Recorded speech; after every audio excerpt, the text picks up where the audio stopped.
Okay, do we have any questions from the last lecture? Um,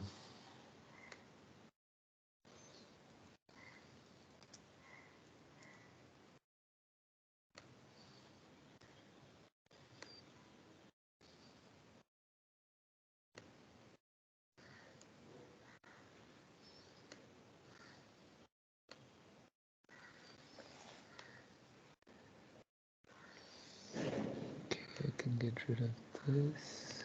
Get started with this.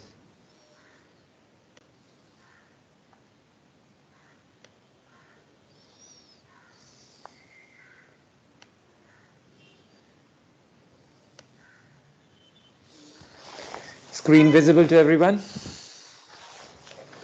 Yes, sir. Good. Okay, let's just jump into it. We're going to understand what controls ocean chemistry, and then we're going to look into the vertical profile of different elements in seawater. Now, when we discuss seawater chemistry or seawater composition, you might say, why is this important? This is important because seawater is the melting pot of what's happening on the continents. And global climate is essentially controlled by what's happening in the oceans. The exchange of carbon with the ocean and the atmosphere is what controls the short-term fluctuation in the atmospheric CO2 concentrations. And we know that causes glacial interglacial cycles. The long term is a different issue, and we're going to take a brief look at it also. So that's what we're going to do. Now, this is a kind of a short and consolidated overview of what we observe in oceans. All possible elements that you can think of, they're present in seawater. Some are present in extremely low concentration, less than 50 picomolars. And you can imagine measuring something accurately at picomolar level is one of the trickiest measurements you can do. So oceanographers, chemical oceanographers per se, are pretty well trained in terms of analytical chemistry. Most chemical oceanographers are analytical chemists, let's put it like that. So then there are other trace ones which are between 0.5 to 50 nanomolar, which you can see somewhere over here, something like silica. Okay, the transition metals, and the transition metals will be a big point of discussion in our case, because some of these transition metals like iron acts as a limiting nutrient. Okay, we don't observe that in the terrestrial ecosystem, because in the terrestrial ecosystem we have always plenty of iron around, because iron, the crust of the planet contains a lot of iron. But when you go to seawater, you don't find plenty of iron, for the simple fact that iron plus 3, we are in an oxidizing environment, and iron plus 3 is insoluble. So the total concentration of iron plummets to a low nanomolar level, and that becomes a limiting factor in terms of biological productivity. Now, what we're going to do is we're going to zoom out of this chart and look at it from the perspective of the periodic table. I don't expect you to kind of understand what's on this graph, but what I want you to observe are some of the profiles. When you look at sodium, it's going down like a straight line.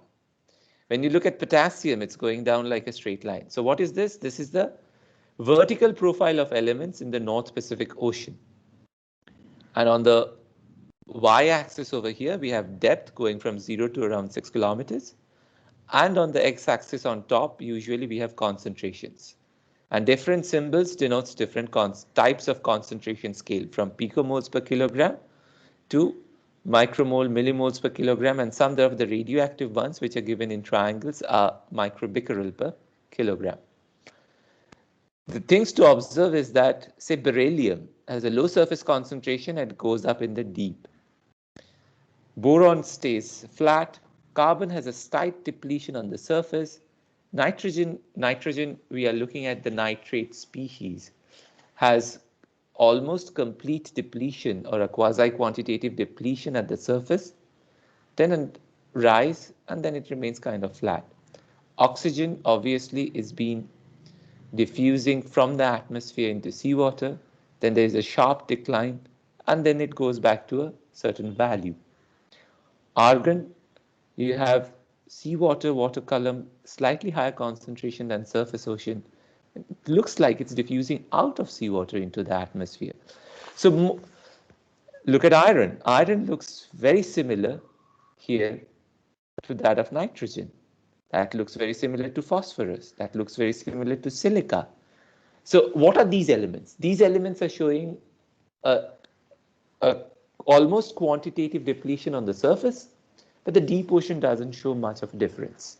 Okay, some elements are straight, some elements you can see there is a clear indication of a bottom input like radon. What we can see, it's coming from the sediments and it's diffusing up the water column. So this chart essentially gives you what are the sources and sinks of a particular element from seawater. What are the processes that is dominating the concentration of that element in the seawater? Okay, so what we're going to do is we're going to zoom into this red section so that we can clearly see one profile after the other. So these are the profiles that we're going to observe for now. Mostly from boron to neon and then aluminium to argon. Okay, first element, boron. Boron shows a vertical straight line, so it's a bio-unlimited element. So anywhere in the world, if you take a water parcel, the concentration of boron in that water parcel is going to be constant with its salinity. Okay, so these are known as bio-unlimited element, which have a constant proportion to salinity. Okay, irrespective of where in the world you are going to. Very simple to note, most of the alkali elements are bio-unlimited, most of the alkaline earth elements are bio-unlimited, except for calcium. We will see calcium shows slightly different behavior. Carbon is showing a bio-intermediate behavior, and in carbon we are only looking at inorganic carbon, which is the dissolved species of carbon, nothing to do with organic fraction of carbon. This is a combination of dissolved CO2, bicarbonate ion and carbonate ion. That's about it. There is a slight surface depletion because in the surface ocean where there is sunlight, there is primary productivity, and we know one of the key constituents of primary production is carbon. So there is a slight depletion of carbon in the surface ocean. However, there is so much carbon present in the system that even with a lot of biology, you cannot drive the carbon concentration in the surface close to zero. However, one quick question, is the slide still lagging or is it running real time? I think it's fine. Okay, perfect. When we move to the nitrate, nitrate has a much lower concentration than dissolved inorganic carbon. Nitrate is a key component of biology. What we observe that in the surface ocean when there is sunlight, nitrate is almost depleted to zero because biology is mopping up all of the nitrate. Now, the next thing to observe is that at a slightly higher depth, close to half a kilometer to a kilometer, there is a sudden rise in nitrate concentration. This is nothing but the organic matter that is formed in the surface ocean while it sinks is being respired on. And that respiration is leading to a rise in the nitrate concentration, which was mopped up from the dissolved state in the surface ocean into organic matter. And the remineralization of the organic matter is releasing this nitrate back into solution. Okay. Before we go into oxygen, I would like to focus on aluminium first. Why aluminium? Aluminium shows a typical behavior of an element which is highly insoluble, which is particle scavenged or forms a hydroxide, oxyhydroxide very easily. We know that aluminium is not very water soluble at +3 state at the pH of seawater because pH of seawater is around 8.3. Okay. Most of the high aluminium concentration is observed in the surface ocean, which means that there is a surface input of aluminium to the ocean. Okay, now we know aluminium is not a gas. So what is the surface input? This is dust. This is dust falling on surface ocean, dissolving, releasing aluminium. And all of the aluminium that is released is being either scavenged by the falling organic matter or is flocculating out. And we are only looking at the dissolved state concentration. That's why we see a sharp decline in aluminium concentration. Okay. Next, the bioactive gas oxygen. If we look at the profile of nitrate and oxygen, they're kind of a mirror image of each other. In the surface ocean, oxygen is diffusing into seawater following simple Henry's law. It's dictated by temperature and the salinity of seawater. But also there is a slight increase in oxygen concentration as we observe that there is a slight bulge at the subsurface. This slight subsurface bulge is nothing but photosynthesis, production of oxygen through photosynthesis. So this is essentially a slight bit of oversaturation of oxygen in the surface ocean, because if you allow simple diffusion to control concentration, then you will have saturation state concentration in the surface ocean. However, if you trigger biology at that stage, you're going to increase oxygen concentration beyond saturation state. So you're going to reach oversaturation. And then we see a sharp decline in oxygen concentration to almost zero. This is known as an oxygen minimum zone, or OMZ.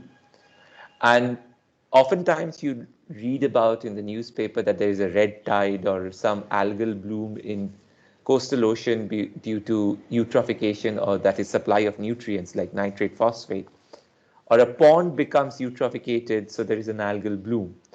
The consequence of an algal bloom is that the depletion of nutrient happens in the first phase. The nitrate and the phosphates are all mopped up by biology. And in the second phase, when that organic matter gets respired, because these organisms have a very short life cycle, when they get respired, the oxygen gets depleted very sharply. And that depletion of oxygen leads to an oxygen minima, or leads to anoxia. And anoxia is toxic for things, and things die. So red tide or an algal bloom is usually accompanied by a mass mortality of large animals. So be clear about that. Now, this depletion in oxygen parallels the increase in nitrate. So this is where the organic matter is being respired. This is the zone of maximum respiration, where most of the organic matter is being eaten up. And as you can see, that the organic matter respiration is releasing nitrate, and the nitrate concentration as its maxima. And then there are other gases which are sourced from the benthic environment and is diffusing up the water column. Why argon? Because argon is one of the elements which can come to existence due to decay of potassium 40 into argon and calcium. And we're going to cover that in the later part of the lecture. Okay, quick overview. We have covered this in the last lecture. Seawater chemistry is controlled by a set of inputs, which is river, dust, hydrothermal vent, Asc Gas Exchange, radioactive production, and biology. And the output is dominantly biological, whether it's primary production, the organic matter formation, or the shell formation. Some elements are taken from seawater into the hydrothermal circulation and put into the basalts. Elements like magnesium and sulfur are removed from seawater during hydrothermal circulation. Asc Gas Exchange can lead to a release of certain dissolved gases from seawater to the atmosphere. Radioactive decay is obviously, we are quite clear about that. And the last bit is the clay formation. This is how the world works. Okay. In a simple term, if you're asked what keeps the planet habitable, this is the cycle that keeps the planet habitable. Because in astrophysics, when we are looking for planets, what we call it are in the Goldilocks zone. That is based on the luminosity of the star that they are orbiting and the distance from the star, so that the surface temperature of the planet is kept at a particular level. Now, in the first lecture, we covered that without carbon dioxide, the surface temperature of the planet is minus 15 degrees Celsius. So everything is frozen. There is no liquid water. Only at great depths under high pressure, high pressure, will you have some semblance of liquid water. So that sort of a planet, like one of the moons of Saturn, I think Titan it is an icy planet.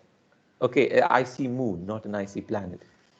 So there might be biology there, but there cannot be any higher form of biology, because water is very low on supply. And even if there it is at very high pressure. So what keeps the planet habitable is the carbon dioxide in the atmosphere. It keeps it at around 15 degrees Celsius and allows for liquid water to exist on the surface of the planet. Not only that, the the second aspect of this is the plate tectonics. The plate tectonics, what is this doing? It's bringing constantly CO2 up into the atmosphere. Now imagine a planet which has some CO2 and liquid water. The CO2 will react with the liquid water to form carbonic acid. And as you have rocks on the surface of the planet, until and unless it's a watery planet, there is no exposed rock. Even if there is no exposed rock, there is a base layer of rock. That rock, represented as CaSiO3, is going to react with the CO2 and the water, essentially carbonic acid, to form dissolved ions. So this might be a very slow reaction, but over millions of years, the rock will react, consume the CO2, and the CO2 levels of the atmosphere will plummet, and the planet will cool down. Now that's the thermostat, right? That is how we are regulating the concentration of CO2 in the atmosphere. So that is the sink of the CO2 from the atmosphere. However, if we allowed all the CO2 to be consumed, then we know with zero greenhouse gases, the temperature of the planet is minus 15 degrees Celsius.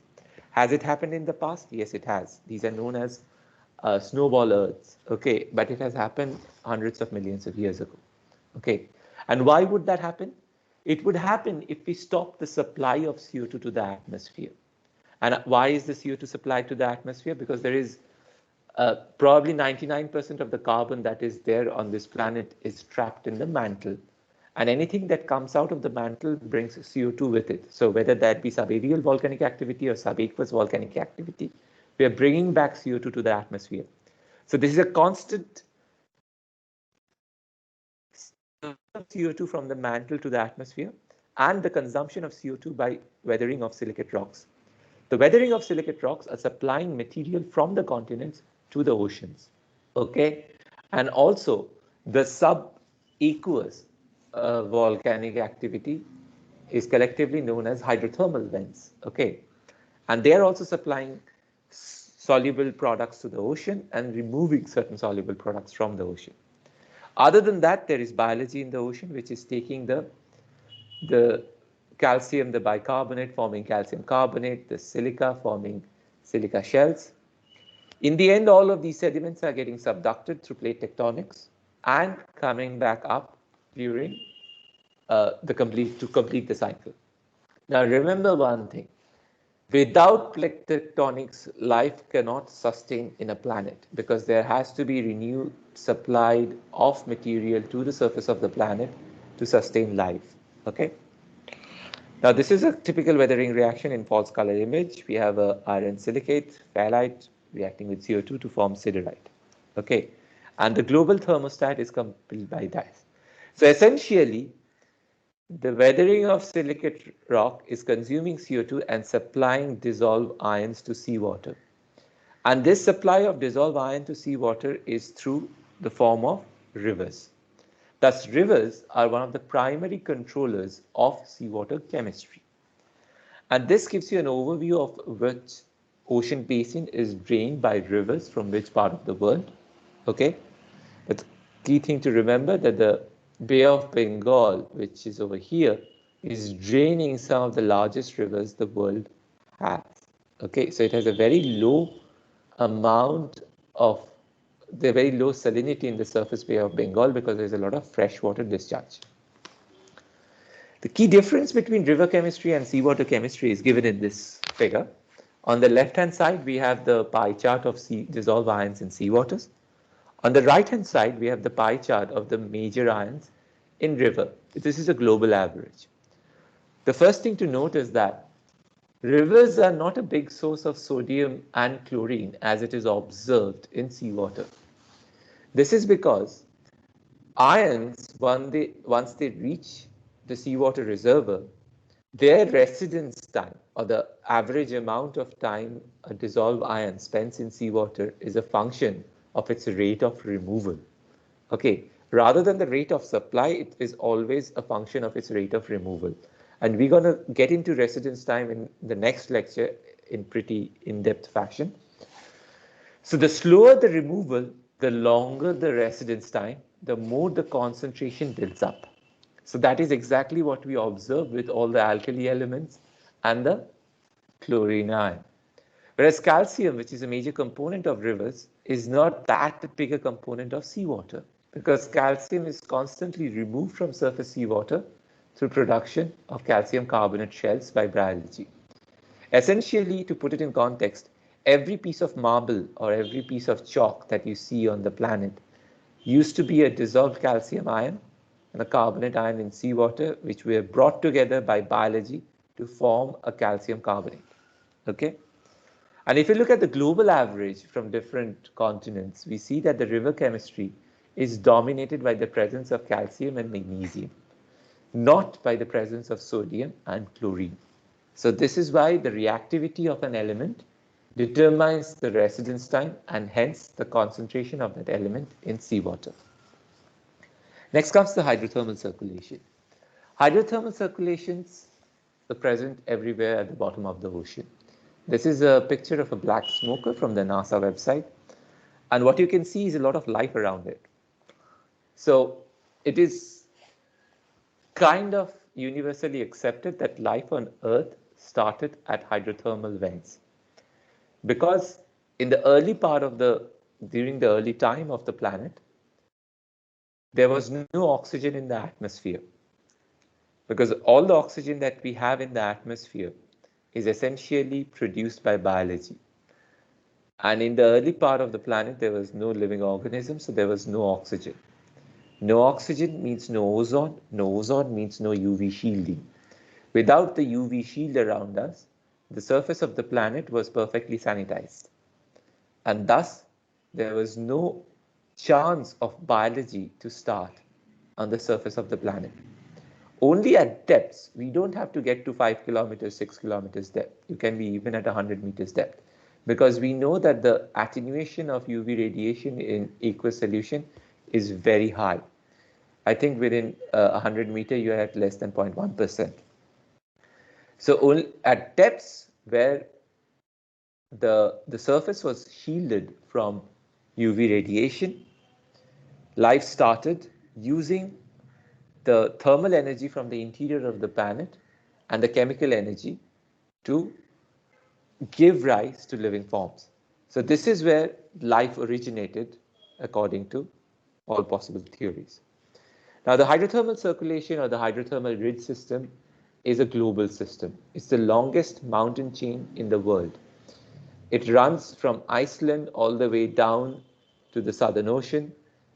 This known as the Mid-Atlantic Ridge, which is essentially drifting the continent of South America and Africa apart, then North America and Europe apart. Okay.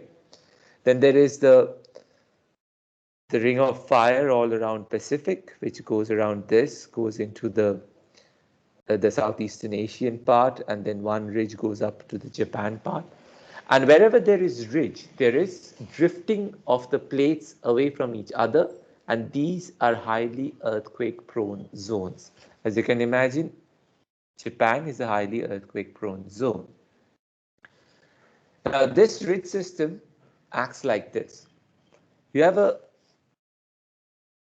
strong heat source. The mantle plume is coming towards the surface of the oceanic crust. You have a strong heat source, and the crust above it is young and fractured. So you have water percolating through the system, and it's getting heated up. Heated up means its buoyancy is going up. So it's moving away from the heat source through a vent-like system. So this is a circulation system sustained by the heat from the interior of the earth. Water is percolating in from the sides, and it's been ejected out from the central axis. And this is what we observe in the system. And these are very high temperature systems. They can go up to 350 to 400 degrees Celsius. What to keep in mind that the hydrothermal vents are a rich source for alkali elements to seawater, the transition metals to seawater in the form of sulfides, but are a sink for elements like sulfate ions and magnesium. So if you go around the hydrothermal vent system, you will find iron, manganese, nickel, sulfide precipitated all around it because it's taking the sulfate from seawater and it's reacting with these transition metals in the basalt to form sulfide. And at temperatures of 400 degrees Celsius and such high pressure, these sulfides are water soluble. But as soon as they drift away from the plume and the temperature drops, okay, and the pH rises again, they precipitate out. So remember very clearly, hydrothermal circulation is a sink for magnesium and sulfate and are a source for alkali metals and transition metals. Okay? Moving from there, keep in mind that even at 350 degrees Celsius or 400 degrees Celsius, water still exists as liquid water because of the extreme high pressure it is under. So there is no reason to believe that the hydrothermal systems are running on steam. It's pure water. And whatever coloration, whatever smoky things you observe, it's mostly dissolved sulfides. Okay, so this color of the black smoker is coming from sulfides, manganese sulfides, iron sulfides, zinc sulfides. Okay, now, so we have observed the first part is river, the second part is hydrothermal vents. Now let's look at biology, how biology controls seawater chemistry. What we are looking at here, we know that the essential component of biology is carbon. If there is biological organism present somewhere, there has to be carbon present with that place. Okay. Now this is a global sedimentary composition compilation. So we are looking at the ocean sediment. We are not looking at ocean water. We are looking at ocean sediment. And we are looking at grams of carbon per meter square per year. That is the export of carbon from the surface ocean to the sediment across the globe in the units of gram carbon per meter square per year. So anywhere where we have very low amount of export, which is in the middle of a gyre, middle of every gyre, we see there is very little export of carbon from the surface ocean to the deep. We can say they are equivalent of the deserts that we observe on the surface of the planet, right? They are low biological zone. There is not much nutrient, not much biology can happen. What we observe is that along the western boundary of continents, okay, and you can see it around Africa, there is very high productivity. We know these are upwelling zones. These are zones where the deep nutrient-rich waters are brought to the surface. Places which are close to river mouths are also very high productivity. So either you have to be close to a river mouth or you have to be close to an upwelling zone to be high productivity because you need nutrients. Now, what is primary productivity? Very simple. It is nothing but formation of organic matter from inorganic components. This was our general overview of primary productivity, but a bit more sophisticated overview is this, that carbon dioxide in presence of nitrate and phosphate forms organic matter, which is given by the general formula of this, and oxygen. Okay? Now, that, as we had discussed in the initial part of the lecture, is observed in this graph. What we can see with depth, this is vertical profile of nickel with phosphate and silicate, and it is at a station from probably North Pacific. What we observe is a quasi-quantitative depletion of phosphate and silicate in the surface of the ocean, which is part of the organic matter. And also the transition metal nickel is being taken up because it's acting as a coenzyme in certain cases. Now, in terms of primary productivity and nutrient cycle, the particulate matter that's formed from the dissolved components through biology has a soft tissue part, which is essentially the muscle part or the cytoplasm part, which has the following stoichiometry. There's a hard tissue part, and in the hard tissue part, we have two components of hard tissue, calcium carbonate and SiO2. So this is the stoichiometry of the hard tissue part. And the composite including the soft and the hard tissue, is given by phosphorus to nitrogen to carbon as 1:15 to 131, and calcium to silica is 26 to 50. Okay, keep in mind. The difference between the deep and the warm surface water, we will come to that later. Now, since we know that in every possible case, for every 16 moles of nitrate being absorbed by biology, 1 mole of phosphate will be absorbed. It is reflected in this particular graph where we are looking at the Atlantic Ocean. We are looking at thousands and thousands of samples, and we are measuring nitrate and phosphate concentration of them. And you can see that the slope of the line is 1 to 16. So everywhere there is nitrate, there has to be some phosphate, and the ratio is going to be 16 to 1 because biology is determining that ratio. Whether you are taking up nitrate and phosphate from seawater, or whether you are through photosynthesis, or whether you are releasing it through respiration, you are following the 16 to 1 ratio at all point of time. Now, as I said, calcium is an interesting element. Calcium is one of the major elements of seawater. It's the 4th highest abundant cation in seawater. With so much calcium, we don't expect calcium concentration to be susceptible to biological activity.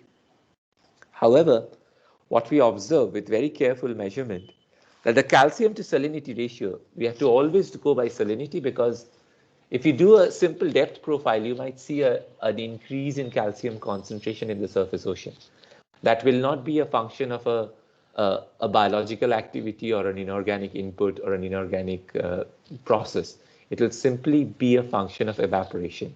If I evaporate water from the surface ocean, I will concentrate the salt content, and thus the calcium concentration will go up.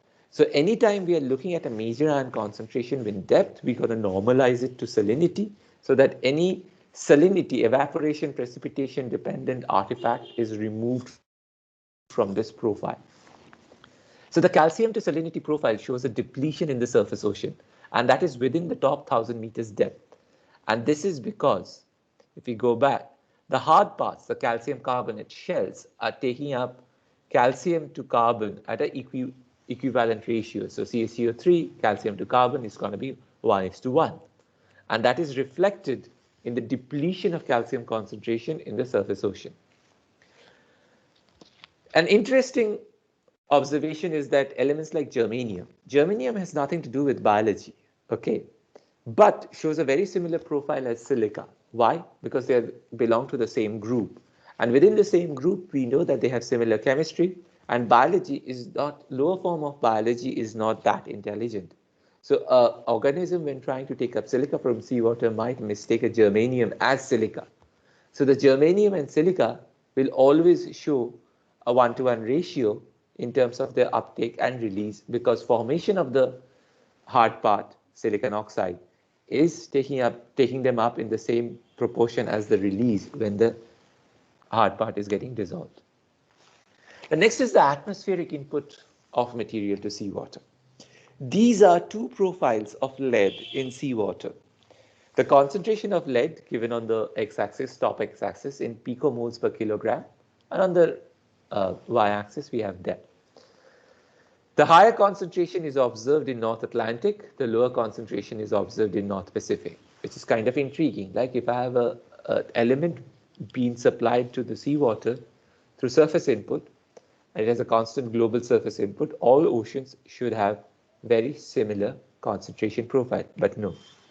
This actually is a profile from very long time ago. This is from the early 80s, where people were still adding lead to their petroleum. And North Atlantic is kind of sandwiched between North America and Western Europe, two of the developed places at that point of time with a lot of cars. So you can clearly observe that the North Atlantic has a much higher lead input than the North Pacific, which was essentially sandwiched between the west coast of the US and Russia and China on the other part.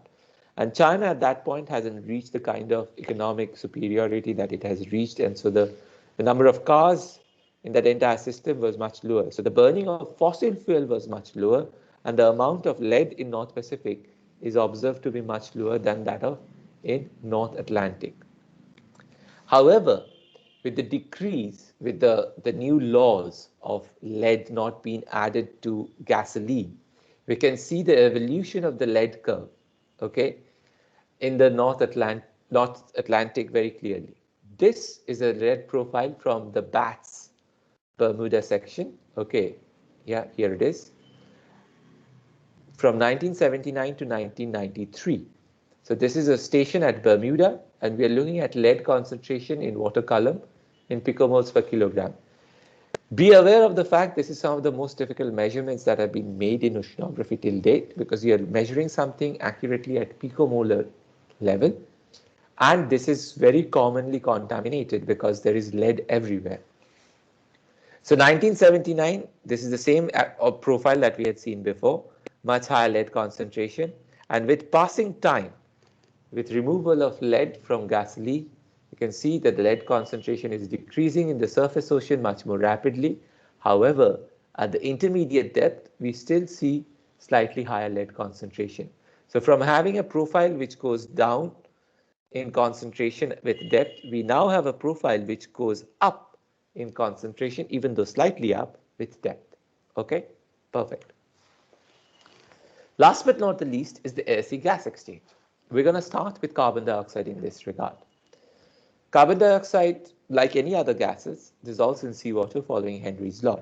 I'm not going to get into Henry's law because it has been covered, I'm sure, in our chemistry lectures, but it's purely a function of temperature and the salt content of the fluid. Uh, the partial pressure of carbon dioxide in the atmosphere is going to determine the concentration of carbon dioxide in the dissolved state. For any given temperature and salinity, the carbon dioxide concentration of the in solution is directly proportional to that in the atmosphere. Now, carbon dioxide as a reactive gas forms carbonic acid, which dissociates to bicarbonate ion and H plus with a pK1 value of 5.85. And that further dissociates into carbonate ion and to H plus with a pK2 value of 8.9. So what do I mean by the pK2 value? Essentially, at the pH of 8.9, the abundance of bicarbonate and carbonate ion are exactly the same. So that is what the pK1, pK2 value stands for here.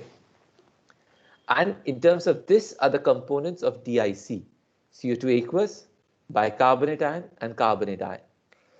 Carbonic acid is very short-lived. The back reaction is 2 orders of magnitude faster than the forward reaction. So whatever carbonic acid is formed, it immediately back reacts to CO2 aqueous, or it, depending on the pH, it dissociates into bicarbonate ion. If I am sitting at very low pH with a high abundance of H plus ion, the equilibrium will not move to the right. All of the dissolved CO2 will probably be present as CO2 aqueous. A good example is a bottle of Coca-Cola. Coca-Cola has added phosphoric acid to it, so the pH of the Coca-Cola is low, close to around 2, and you have a lot of dissolved CO2 in it. So as soon as you open, and that dissolved CO2 is in equilibrium with the headspace of the gas that you have right between the cap and the top layer of Coca-Cola. As soon as you open the cap, the pressure drops and CO2 diffuses out of the solution. Simple as that. However, if the phosphoric acid in Coca-Cola wasn't there, such a strong degassing wouldn't happen. So the degassing of CO2 is a function of concentration of H plus ion of the solution, or essentially the pH of the solution. Why is this becoming important? It's becoming important because in the last 60, 70 years, we have changed the CO2 concentration of the atmosphere from around 310 ppm to around 420 ppm in modern day. And that has led to, firstly, a drop in seawater pH, because if you look at this equation, the more CO2 you dissolve in seawater, the more H plus ion you will produce. And the more H plus ion you have, the lower the pH is. And as you produce more H plus ion, the H plus ion will consume more dissolved carbonate from seawater to form bicarbonate ion. And thus we have seen a drop in seawater pH and a rise in seawater CO2 concentrations given by the green line. Okay. Yes, we have covered this. Now, gases in seawater or gases in any water are soluble based on their size mostly. And there is a temperature dependency of their solubility. There is a size dependency of their solubility. In this graph, what we are looking at is the temperature dependency of the solubility, how it changes with temperature for different gases. And on the y-axis, we have the solubility given in millimoles per kilogram per bar, because it's obviously a function of the pressure under which you're solubilizing it. We are going from xenon, krypton, argon, oxygen, nitrogen, neon, helium. From temperatures going from around -2 degrees Celsius to 32 degrees Celsius. Please keep in mind, since we are dealing with seawater, the freezing point is -2 degrees Celsius, so solubility is still applicable right before the freezing point. And we know colder the environment, more a gas is soluble. That's why we try and keep our cold drinks in the fridge so that when you open it, it doesn't fizz out completely in the 1 second. First observation, with increasing temperature, solubility decreases, okay? Second observation, bigger the size of a gas atom or a gas molecule, higher the solubility. Essentially, more is its ability to make space in a hydrogen bonded structure. Okay, it can disrupt the structure system more easily. However, the rate of change in solubility with temperature is not the same for all gases. Xenon has a much steeper slope rather than helium, where the temperature change doesn't lead to much of a difference in its solubility. And that can be summarized in this graph, where we are looking at a solubility difference in terms of percentage over temperature range, the same temperature range. And we have taken the 15 degrees Celsius solubility as our the reference point. And you can see that the xenon is showing a much sharper change in solubility with temperature as opposed to helium. Okay, what is the implication of it? The implication of it is that the change in temperature can lead to degassing and dissolution of gases from the atmosphere to seawater, or diffusion out from seawater to the atmosphere by changing the saturation state. As simple as that. So there will be a seasonal degassing or a seasonal uptake of gases from atmosphere to seawater. Then again, salinity plays a role in terms of solubility. Here we are looking at nitrogen concentration in micromoles per kilogram, which is given in y-axis. On the bottom x-axis, we have salinity going from 0 to 70 PSU, and the temperature going from -4 degrees Celsius to 32 degrees Celsius in the top x-axis. Okay. This particular curve is giving you the change in nitrogen concentration as a function of salinity. So we're going to refer to the bottom x-axis when we look at this graph at 18 degrees Celsius. And this graph is giving you change in nitrogen solubility or nitrogen concentration in seawater as a function of temperature at a constant salinity of 35 PSU. What we can observe that the change in the total change in nitrogen solubility over a salinity change from 0 to 42 is going from around 550 micromoles per kilogram to around 400 micromoles per kilogram. What we can say is that most of the open ocean has a salinity between, say, 32 to 34, and within that range, the solubility change is very small. So salinity, the importance of salinity in terms of determining the amount of dissolved gas in seawater is very low. Whereas temperature, we can have very large temperatures. And depending on where you are on the globe, the latitude you are on, you can have very large seasonal changes in temperature. Some places in winter can go to 0 degrees Celsius and in summer can go up to 45 degrees Celsius. So we are covering a very large range in temperature, and you can see that this temperature effect on uh, essentially gas solubility will play a much more important role in the globe than the salinity. Now, in terms of gases in seawater, we know these are the major constituents of atmosphere. We have nitrogen, oxygen, argon, neon, helium, krypton, xenon. The mole fraction is in air is given here, and the solubility is given over here. And this is the dry gas solubility. For pure gas in pure water, please keep in mind, this is all for pure gas in pure water.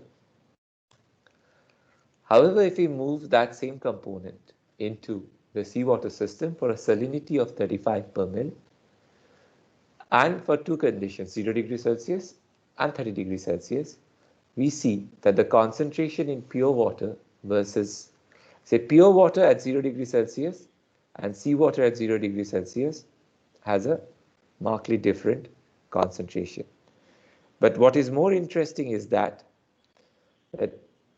the changes in salinity can also influence the amount of gas you can keep dissolved.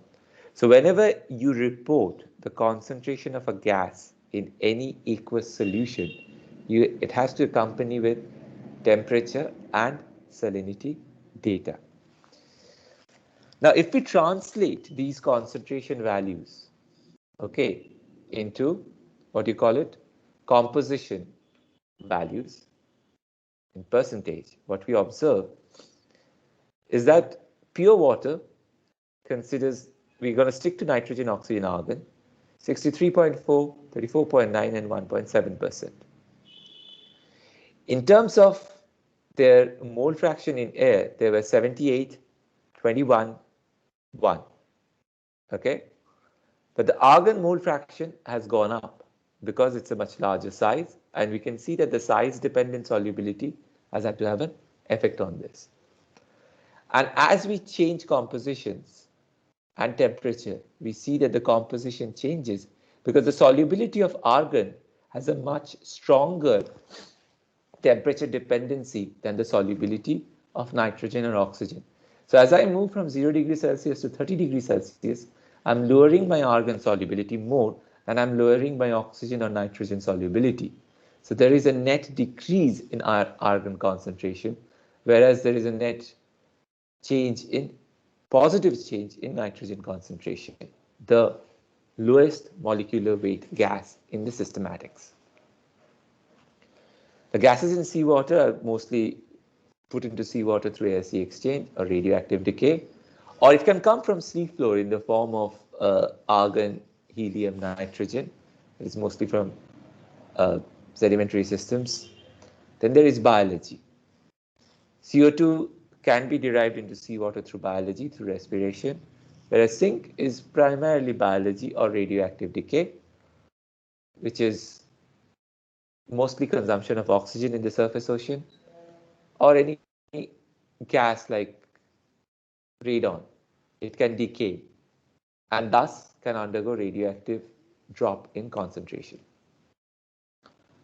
This essentially gives you a schematic of how potassium gets into 40 argon and 40 calcium. So if you have 40 potassium present in your system, you're going to keep producing argon in the system. And that's something we observed in the marine sedimentary systems from time to time. Now okay, what time is it?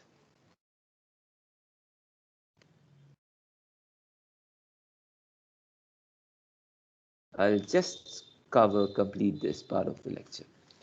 Now, much of the lecture dealt with formation of organic matter in the sediments, in the upper ocean. Now, once that organic matter is formed, which is given generally by this formula, but however, we're going to stick to this formula. Once that organic matter is formed, we are taking dissolved CO2, dissolved nitrate, dissolved phosphate, and locking it up into the form of an organic tissue.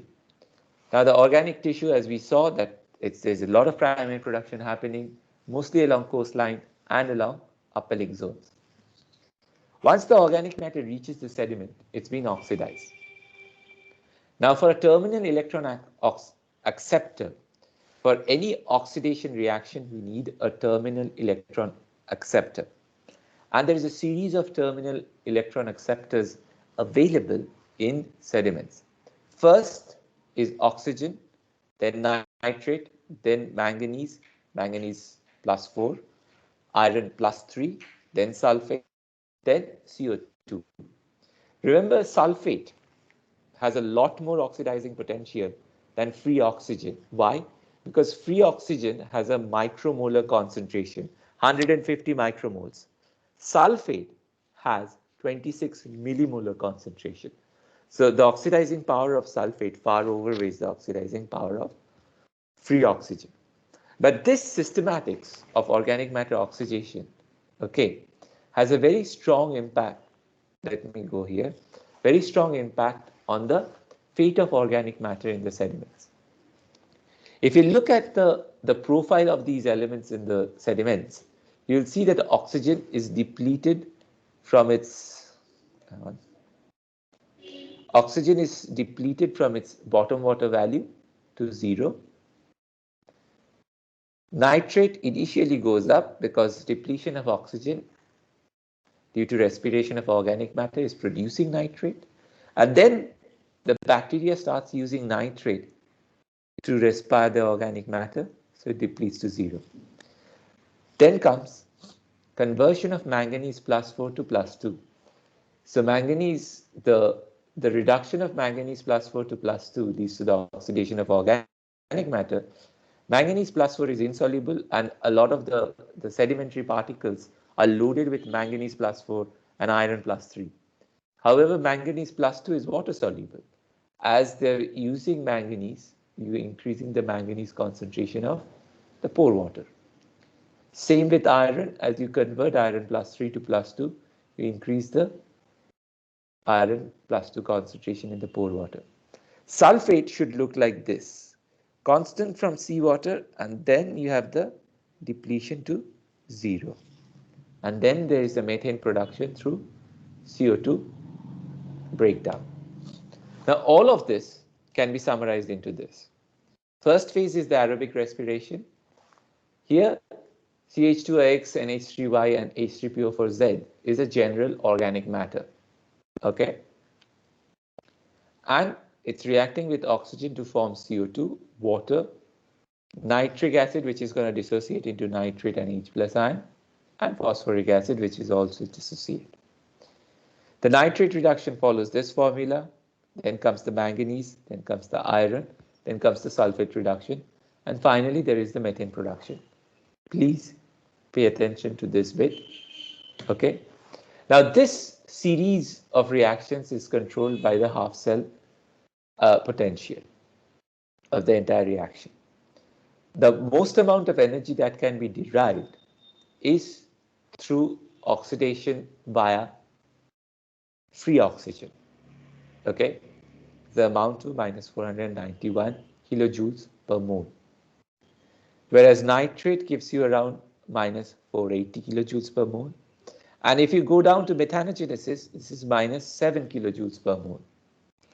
So keep in mind, the methanogenesis, sorry about that, is a very slow process. If you are getting only 7 kilojoules per mole, you are not a very high energy system.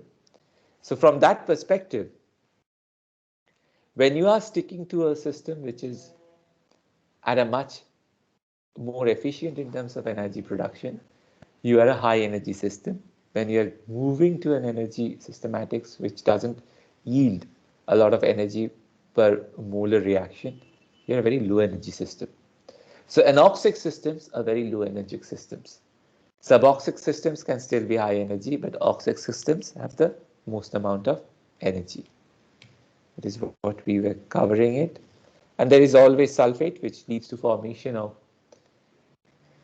hydrogen sulfide. And that hydrogen sulfide will react with the iron plus 3 to form iron sulfide. So there is a lot of iron sulfide precipitation where there is anoxia, which leads to the black color. The next lecture, we're going to get into the two-box model of seawater. Do we have any questions from today's lecture, please?